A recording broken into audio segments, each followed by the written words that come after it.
ബോളിവുഡ് എന്നൊരു A rated പടം OTT release ചെയ്യുന്നുണ്ട്. എ റേറ്റഡ് പറയുമ്പോൾ വയലൻസ് കാരണമല്ല, ഈ അൺവാണ്ടഡ് റോ സെക്ഷുവൽ സീൻസ് കാരണമാണ് ഇതിന് എ റേറ്റഡ് കിട്ടിയിരിക്കുന്നത്. സോ നിങ്ങൾക്ക് അങ്ങനത്തെ സിനിമ താല്പര്യമില്ലെങ്കിൽ നിങ്ങൾ കാണാതിരിക്കുക. പറയുന്നത് മനോജ് ബാജ്പേയിയുടെ ഡെസ്പാച്ച് പറഞ്ഞ സിനിമയെ പറ്റിയിട്ടാണ്. ഇപ്പൊ IMDbയുടെ മോസ്റ്റ് ആന്റിസിപ്പേറ്റഡ് മൂവീസ് ഓഫ് 2024 പണ്ട് ലിസ്റ്റ് വന്നിട്ടില്ല. മാർക്കോ അല്ലേ current first position, Marco 5th position ആയ സമയത്ത് ഇതും ആ ലിസ്റ്റിൽ ഉണ്ടായിരുന്നു.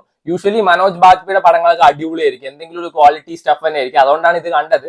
ഡയറക്ടേഴ്സ് കട്ട് പറഞ്ഞിട്ട് അല്ലാത്ത വേർഷൻ പറഞ്ഞിട്ട് ഈ അൺവാണ്ടഡ് സെക്ഷുവൽ സീൻസ് ആണ് ഇതില്. സോ യൂഷ്വലി ഒരു സിനിമ ഡിമാൻഡ് ചെയ്യുന്നത് വെച്ചാൽ അങ്ങനത്തെ സീൻസ് ഓക്കെയാണ്. ഇത് ആര് ചത്താലും പിടിച്ചാലും ഈ സാധനങ്ങളാണ്. ഇങ്ങേരെ ഭാര്യ വെറുപ്പാണ്, കണ്ണി കണ്ട പറ്റില്ല, അതുപോലെ ഡൈവേഴ്സ് വേണം പറഞ്ഞ് നടക്കുമ്പോൾ കോണ്ടം യൂസ് ചെയ്തിട്ടാണെങ്കിൽ സെക്സ് ചെയ്യാൻ ഇങ്ങനെ റെഡിയാണ്. അതായിട്ട് ഒരു സെക്ഷൽ സീന്. പിന്നെ വേറെ ഗേൾ ഫ്രണ്ട് ഉണ്ട്, അതായിട്ട് വേറെ 2-3 സെക്ഷൽ സീന്. ഒരു കോ വർക്കറായിട്ട് വേറെ കുറെ സീൻസ്. എല്ലാവർക്കും ഈ മാമനെ മാത്രമേ കിട്ടിയുള്ളൂ എന്ന് എനിക്ക് മനസ്സിലാവും. ഇവർ തന്നെ പറയുന്നത് ഇങ്ങനെ കളവനാണ്, വെയിറ്റ് കൂടുതലാണ്, അതേ കാലമൊന്നുമില്ല. പക്ഷെ എല്ലാവർക്കും ഈ മാമനെ മതി. സോ ഡെസ്പാച്ച് എന്ന് പേര് വരാൻ കാരണം ഇയാൾ വർക്ക് ചെയ്യുന്ന ഈ ന്യൂസ് പേപ്പറിന്റെ പേരാണ് ഡെസ്പാച്ച്. സോ ഇങ്ങേര് വന്നിട്ട് ജേർണലിസ്റ്റ് ആണ്. ഇത് ഡിജിറ്റലൈസ് ചെയ്യുമ്പോൾ ഇങ്ങനെ പണി പോകും. സോ ഫ്രണ്ട് പേജിൽ പുതിയ ന്യൂസ് കൊണ്ടുവരാൻ വേണ്ടി ഓടി നടക്കുന്ന ജേർണലിസ്റ്റിന്റെ കഥ പറയുന്ന സിനിമയാണ്. 2-2.5 മണിക്കൂറുണ്ട്. എക്സ്ട്രീം പേഷ്യൻസ് ടെസ്റ്റിംഗ് സിനിമ എന്ന് വേണമെങ്കിൽ പറയാം. 2x ഇട്ടാൽ പോലും ഈ സാധനം തീരില്ല, അത്രയും പതുക്കെയാണ് ഈ സിനിമ പോണത്. അതിന്റെ ഇടയിൽ ഇങ്ങനത്തെ കുറെ സീൻസും കാര്യങ്ങളൊക്കെ ഉണ്ട്. സോ ഡയറക്ടേഴ്സ് കട്ടും അല്ലാത്ത വേർഷനും അവൈലബിൾ ആണ്. C5ലാണ് പടം റിലീസ് ആയിരിക്കുന്നത്. So if you have time try it out. എനിക്കൊരു ആവറേജ് പടം പോലെയാണ് തോന്നിയിരിക്കുന്നത്. രജനീകാന്തിന്റെ ഹാർഡ് ഡിസ്ക് കട്ടുകൊണ്ട് പോയ പടം ലാൽ സലം കാണാൻ ഒരു അവസരം കിട്ടി. ഈ ജീവിതത്തിൽ കാണാൻ പറ്റില്ല എന്നാ വിചാരിച്ചിട്ടുണ്ടായിരുന്നു. സോ അങ്ങനെ കണ്ട് തിരുപ്പതിയായി. സ്വന്തം തന്തപ്പിടീനെ എയറിൽ കേട്ടണെന്ന് മകൾ ഇങ്ങനെ വാശി പിടിച്ചു കഴിഞ്ഞാൽ നമുക്കൊന്നും ചെയ്യാൻ പറ്റില്ലല്ലോ. സോ ഡാൽസ് ലിറ്റിൽ പ്രിൻസസിന്റെ ഏറ്റവും വലിയ ഗിഫ്റ്റാണ് രജനീകാന്ത് കൊടുത്ത ലാൽ സലാം സിനിമ. എന്തിനിങ്ങനെ ഒരു പടം, അതിൽ രജനീകാന്ത്. സോ രജനീകാന്ത് ശരിക്കും ഒരു ഫിലോസഫി പ്രൊഫസറെ പോലെ ന്യായം, തത്വം, നീതി ഇതൊക്കെ പറയുന്ന ഒരാള് എന്തിന് ഇങ്ങനത്തെ ഒരു പടത്തിൽ അഭിനയിച്ച്. ശരിക്കും ഞാൻ വിചാരിച്ചു ഇങ്ങേർക്ക് ഒരു ക്യാമിയോ റോളാണ്. ഫസ്റ്റ് ടു ലാസ്റ്റ് ഇങ്ങേരുണ്ട്. വിക്രാന്തിനേക്കാൾ റോൾ ഉണ്ട് ഇതിൽ രജനീകാന്തിന്. മാർക്കറ്റിങ്ങിന് വേണ്ടി കൊണ്ടുവന്നതായിരിക്കും. ഇപ്പൊ ഹാർഡ് ഡിസ്ക് പോയ വേർഷൻ ആണോ ഹാർഡ് ഡിസ്ക് പോവാത്ത വേർഷൻ ആണോ വന്നതെന്ന് അറിയില്ല. സിനിമാസിലാണ് പ്രീമിയർ ചെയ്തിരിക്കുന്നത്.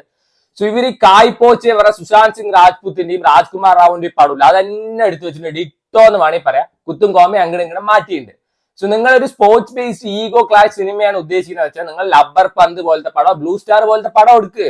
ഇതിന്റെ ഇടയിൽ വേണ്ടി റിലീജിയസ് റൈറ്റ്, എന്നാൽ പിന്നെ ആ റിലീജിയസ് റൈറ്റിനെ മാത്രം ബേസ് ചെയ്തിട്ടൊരു പടം എടുക്കുക. കായ്പോച്ചയൊക്കെ നമുക്ക് ഭയങ്കര ഇമോഷണലി കണക്ട് ചെയ്യാൻ പറ്റുന്ന ഒരു സിനിമയാണ്. ഇതൊരു സീരിയലാണ്. വിഷ്ണു വിശാലിന്റെ ക്യാരക്ടറെ നാട്ടിൽ വന്നു കഴിഞ്ഞാൽ എല്ലാവരും വെട്ടിക്കൊല്ലും. അത്രയും ദേഷ്യത്തിൽ ഇരിക്കുന്ന സമയത്ത് നാട്ടിൽ വന്നിട്ട് റൊമാൻസ്, അതിന്റെ ഇടയിൽ പാട്ട്, ഡാൻസ്, ഇങ്ങേരുടെ കുറെ തത്വം, കൈ ആംബ്യൂട്ട് ചെയ്ത് കളയല്, പാടത്ത് കോലം വെച്ച പോലെ വന്നിട്ട് കപിൽ ദേവിന്റെ ഒരു ക്യാരക്ടർ. മറ്റേ വിക്രാന്ത് ഉണ്ട്. വിക്രാന്തിന്റെ ചെറിയ റോളാണ്, പക്ഷെ വിക്രാന്തിന്റെ ഡയലോഗ് ഡെലിവറി കേൾക്കുമ്പോൾ ഇടയ്ക്ക് എവിടെ ഒരു വിജയുടെ ഓർമ്മയൊക്കെ നമുക്ക് വരും. സോ ഈ സിനിമ തിയേറ്ററിൽ കണ്ടു കഴിഞ്ഞ് ഇതിനെപ്പറ്റി മാത്രമേ സംസാരിക്കുള്ളൂ എന്നൊക്കെയാണ് നമ്മുടെ ധനുഷിന്റെ എക്സ് വൈഫ് ഒക്കെ പറഞ്ഞിട്ടുണ്ടായിരുന്നു. എന്തായാലും ഇത് തിയേറ്ററിൽ കാണാൻ പറ്റാത്ത വളരെ ഭാഗ്യം എന്ന് എനിക്ക് തോന്നിയത്. ഇതിന്റെ ഹാർഡ് ഡിസ്ക് പോയതോ പോവാത്ത വേർഷനോ ഏതാ വന്നിട്ടുണ്ട്. ഇപ്പൊ നിങ്ങൾക്ക് സമയമുണ്ടെങ്കിൽ കണ്ടു നോക്കാം. നമ്മൾ ഈ സുനാമിയും അതേപോലെ കൊറോണ ഒക്കെ തരണം ചെയ്തവരാണ്. ഇതും നമുക്ക് എന്തായാലും തരണം ചെയ്യാൻ പറ്റും. So try it out. Ashok സെൽവന്റെ പടങ്ങൾ ഇഷ്ടപ്പെടുന്ന ആൾക്കാരാണ് നിങ്ങൾ വെച്ചാൽ പുതിയൊരു പടം റിലീസ് ആയിട്ട് എനക്ക് തൊഴിൽ റൊമാൻസ് പറഞ്ഞിട്ട്. സോ ഈ അശോക് സെൽവന്റെ സഭാനായകൻ പോലത്തെ സിനിമ ഇഷ്ടമാണ് വെച്ചാൽ അതേ ജോണറിൽ വരുന്ന ഒരു പടമാണ്. ആദ്യത്തെ ഒരു 10-15 മിനിറ്റ് ഒക്കെ കണ്ടിരിക്കാൻ കുറച്ച് രസമുണ്ടായിരുന്നു. അതേ കോമഡി ഒക്കെ വരുന്നത് സിറ്റുവേഷൻ ബേസ്ഡ് BGM ഒക്കെ ആയിരുന്നു. പിന്നീട് ഈ ലവ് അറ്റ് ഫസ്റ്റ് ആയിട്ട് കോപ്രായം പറഞ്ഞിട്ട് ഒരു 10 ലക്ഷം പടത്തിൽ വന്ന സെയിം കഥയാണ് ഈ സിനിമയിലുള്ളത്. അശോക് സെൽവൻ എന്തിനാ ഇങ്ങനത്തെ പടം ചെയ്യണമെന്ന് എനിക്ക് മനസ്സിലാവും. നമ്മളെ ആളുടെ ഒരു ക്വാളിറ്റി സ്റ്റഫാണ്. നിതം ഒരു വാനം, ബ്ലൂ സ്റ്റാർ, ചില നേരങ്ങളിൽ ചില മനിതർകൾ, മന്മഥ ലീലൈ, അതേപോലെ തന്നെ ഓ മൈ കടവുള, ഇങ്ങനത്തെ പടങ്ങളൊക്കെയാണ് നമ്മൾ പ്രതീക്ഷിക്കുന്നത്. ആ സമയത്താണ് ഇങ്ങനത്തെ ഒരു കോമാളി പടം. ഇതൊക്കെ 2010 ഇറക്കിയെങ്കിൽ പോലും ഹിറ്റാവും തോന്നുന്നില്ല. അങ്ങനത്തെ ഒരു സിനിമയാണ്.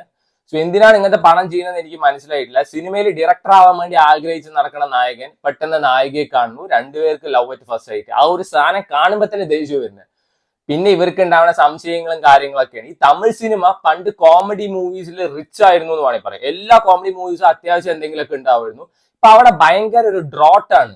നല്ലൊരു തമിഴ് കോമഡി മൂവി കണ്ടിട്ട് എത്ര കാലമായി. നിങ്ങൾക്ക് അശോക് സെൽവന്റെ സിനിമകൾ ഇഷ്ടമാണോ വെച്ചാൽ കണ്ടു നോക്കാം. പക്ഷെ വലിയ കഥയോ അല്ലെങ്കിൽ സ്റ്റോറിയോ ഒന്നും ഉള്ള സിനിമയൊന്നും പ്രതീക്ഷിക്കരുത്. ട്രൈ ഇട്ടോ.